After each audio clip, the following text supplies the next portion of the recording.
तुम जनता को बहलाना, मैं परिवार ही पूरा बना। भाई साहब, ये चुनाव है, रामलीला का संवाद नहीं हो रहा है। वह तो जब मुद्दा होता है एक लोकतांत्रिक प्रक्रिया दिखाई जा रही है कि हाँ ये सिस्टम से वोटवा डाल के चुनाव होता, लेकिन वो वोट नहीं बा। जो जब तक मोदी और योगी और सिस्टम रहेगा ये, जब तक इनको चुनाव है करहल है, समाजवादी पार्टी है, गठबंधन है, मौसा है, मौसी नहीं चली। करहल 9 सीट पर जो चुनाव हो रहा है तो वो सब समाजवादियों का है। 9 सीट मिलेगी, जीतने के लिए तो सभी लोग जीत रहे हैं, जब परिणाम आता है तब मजा। और सबसे बड़ी चर्चित सीट की अगर हम बात कर ले तो समाजवादी पार्टी का गढ़ यानी मैनपुरी की करहल सीट। करहल से समाजवादी पार्टी ने अपने ही परिवार के एक सदस्य को उतारा, तो आज भारतीय जनता पार्टी ने अखिलेश यादव के बहनोई को वहां से प्रत्याशी बना दिया है। भारतीय जनता पार्टी ने फिलहाल कुछ सीटों पर अपने प्रत्याशी घोषित किए हैं। वो 7 सीटों पर अलग अलग तरीके से 4 ओबीसी चेहरा है और उसमें अगर हम बात कर ले तो 2 सामान्य चेहरे भी रखी गई है। इसके बीच में क्या कुछ माहौल है, हम जानने की कोशिश करेंगे कि यूपी में उपचुनाव किसके खाते में जाती हुई नजर आ रही है, क्योंकि ये 2027 का एक तरीके से सेमीफाइनल के तौर पर देखा जा सकता है। कुछ लोग हैं, पहले इनसे बात कर लेते हैं कि क्या कुछ नहीं। अच्छा बड़े भाई बता आ रहे हैं। इसके बाद यूपी में उपचुनाव 9 सीटों पर है, किसके खाते में कितनी सीटें? हमको लगता है 4 या 5 सीटें हैं भाजपा के खाते में, लेकिन इस बार 7 सीटें आने की संभावना क्लियर है। 2 सीटें कौन लग रहा है कि आपके हाथ से जा रही है? बीजेपी के हाथों से? सॉरी, देखिए कोई जा सकती है, हमारे हाथ से नहीं जाएगी। बीजेपी के हाथ से? हमारे हाथ से नहीं जाएगी, उनके हाथ से। मैं 3 सीटें ले रहे हैं, 3 सीटें मैं ले रहा हूं उनके हाथ से। मिल्कीपुर की बात कर लीजिए, बहुत चर्चित सीट है मिल्कीपुर। मैनपुरी समाजवादी पार्टी का गढ़ है। जी है। वो किसके खाते में लग रहा है? भाजपा के खाते में आ गई है। आगे औपचारिकता बाकी है उसकी, औपचारिकता बाकी। बस। तो विपक्ष तो कहेगा कि कहीं ईवीएम फिर से। देखिए विपक्ष हो चाहे पक्ष हो, चुनाव सब लोग मजबूती से अपने मुद्दे पर लड़ते हैं। रिजल्ट वोट पड़ने के तीसरे दिन चौथे दिन जो भी आता है आ जाएगा।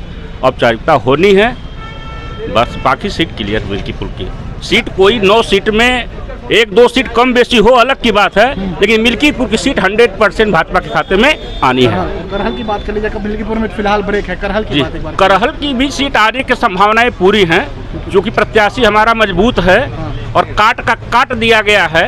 वोटों का परसेंटेज कम बेसी पिछले बार हुए थे, इस बार सीट करहल की पूरी उम्मीद है कि भाजपा के खाते में आ जाएगी। मिल्कीपुर में तो फिलहाल चुनाव आयोग ने रोक लगा रखी है, क्या लगता है भैया? यूपी में उपचुनाव है 9 सीटों पर। भैया मुझे तो कुछ नहीं पता, इनसे भैया बताइए। देखिए चुनाव है और यूपी का चुनाव है, होना चाहिए, दमदारी से होना चाहिए। 9 की सीट जो है मिल्कीपुर हो सकता है, फिलहाल रोक है। करहल से बात कर लीजिए, करहल गढ़ है समाजवादी पार्टी का। करहल 9 सीट पर जो चुनाव हो रहा है तो वो सब समाजवादियों का है। अच्छा, 9 सीट 9 सीट मिलेगी, जीतने के लिए तो सभी लोग जीत रहे हैं, जब परिणाम आता है तब मजा आता है देखने में। आ रहे हैं, इनके बगल में है, क्या लगता है? उत्तर प्रदेश के उपचुनाव में भारतीय जनता पार्टी की फिर से प्रचंड जीत होने जा रही है और ये समाजवादी पार्टी के लोगों के लिए जोरदार तमाचा होने वाला है। अगर आप चुनाव जीत जाते हैं तो ईवीएम सही हो जाता है, अगर कहीं चुनाव हार जाते हैं तो ईवीएम दोषी हो जाता है। इसलिए समाजवादी पार्टी के सम्मानित लोगों से मैं बहुत सम्मान से कहना चाहता हूं, अभी एक चुनाव होने जा रहा है, यही उपचुनाव, जिसमें इनके राष्ट्रीय अध्यक्ष अखिलेश यादव जी ने कहा है कि चुनाव चिन्ह मेरा रहेगा और गठबंधन राहुल गांधी जी से रहेगा। तो उस पे पहले ये बताइए, स्पष्टीकरण अपने लोगों को क्या बताएंगे और कांग्रेस के लोग क्या बताएंगे? अब तक तो पीडीए था। अरे ये लोग जानते हैं किस भावना से चुनाव लड़ते हैं? हे मामा मारी, तू माया मृग बन जा, मैं बाबा जी बन जाऊंगा और तुम जनता को बहलाना, मैं परिवार ही पूरा बना आगे बढ़ाऊंगा। भाई साहब, ये चुनाव है, रामलीला का संवाद नहीं हो रहा है। वह तो जब मुद्दा होता है राम से हमेशा कटे रहे।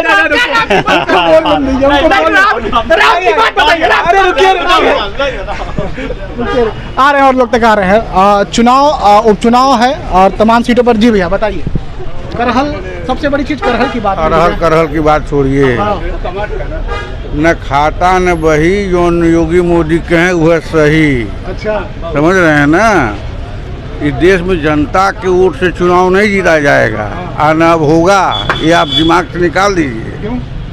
अब चुनाव लोकतांत्रिक तरीके से हो रहा है, और जो जहाँ निश्चित है वो हो रहा है।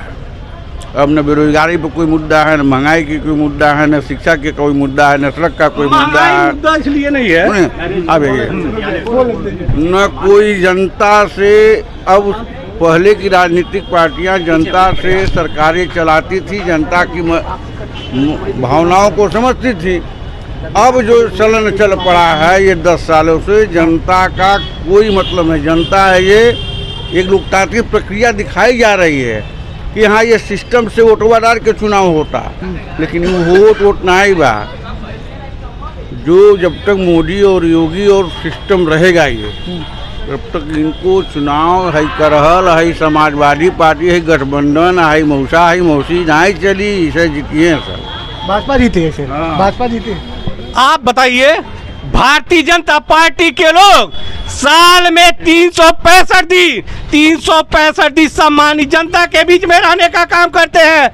इसके पहले 2-3 प्रदेश में चुनाव हुए, 3 प्रदेश का चुनाव खत्म होते ही इनके एक नेता मैसूर चले जाते हैं और एक इटली चले जाते हैं। तो जब जनता के बीच में नहीं रहेंगे और जनता के दुख दर्द को नहीं सुनेंगे तो आप कैसे चुनाव जीतेंगे? और दोष किसको देते हैं? ईवीएम मशीन को दोष देते हैं। ये लोकतंत्र है, लोकतंत्र में जो वोट देता है आपको वही सबसे आपका भगवान होता है बड़ा। इस बात को ये लोग महसूस नहीं कर पाते हैं। बताइए क्या लगता है, ईवीएम को दोषी ठहरा रहा है? देखिए अभी एक भाई साहब बहुत बढ़िया संवाद किए हैं। संवाद आप क्या जानेंगे? और बड़ी शानदार वक्ता हैं। इनको ये नहीं पता है कि वोट कौन करेगा। अभी वोट का परिणाम ये देखे भी हैं, लेकिन इनको समझ नहीं है। केवल वही समझ है, अभी बताए हैं ना, इनके विधायक इनके सरकार के खिलाफ बैठ जाते हैं धरना पर।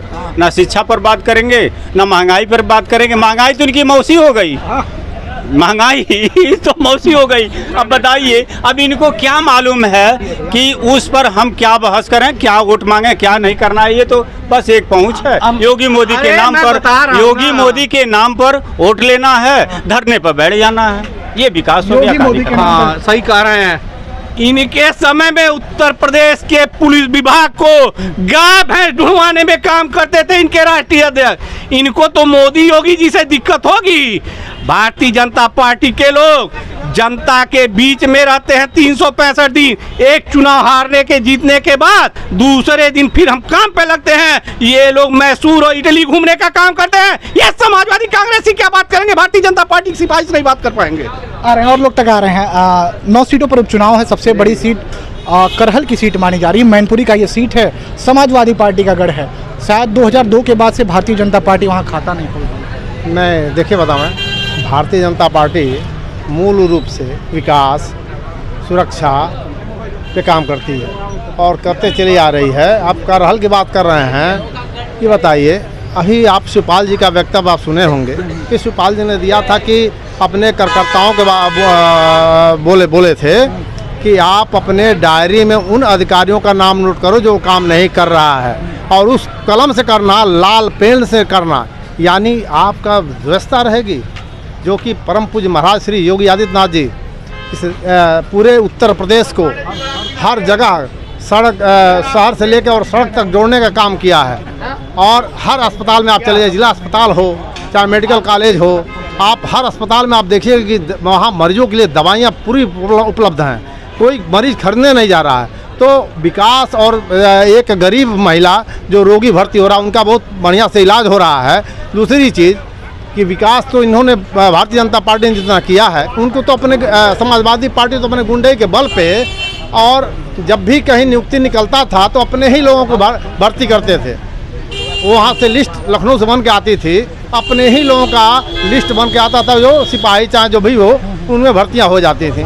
तो कहाँ ये समाजवाद लेके चलते हैं? समाजवाद तो पूरा इनका परिवार है, चाहे वो सांसद हो उसी परिवार के, ब्लॉक प्रमुख हो उसी परिवार के, विधायक हो उसी परिवार के, तो ये तो समाजवाद का केवल एक कहना है, समाजवाद इनके अंदर नहीं दिखाई देता। समाजवाद तो भारतीय जनता पार्टी मोदी जी के अंदर दिखाई दे रहा है, योगी जी के अंदर दिखाई दे रहा है कि सबको लेके चलना है, सबका विकास कर रहे हैं, सबका विकास सबका विश्वास ये भारतीय जनता पार्टी लेके चल रही है। तो भारतीय जनता पार्टी पूर्ण इस बार 200 सीटों पर जीतेगी। तो जिस तरीके से यूपी में 9 सीटों पर उपचुनाव फिलहाल होने जा रहे हैं, क्या कुछ माहौल है ये समझने की हमने कोशिश की उस शहर से जहां से उत्तर प्रदेश के मुख्यमंत्री योगी आदित्यनाथ आते हैं, यानी गोरखपुर के मन में यूपी के 9 सीटों पर उपचुनाव को लेकर क्या कुछ माहौल है और कितनी सीटें किस पार्टी के खाते में जाती हुई नजर आ रही हैं, ये हमने यहाँ से लोगों के मन से टटोलने की कोशिश की है।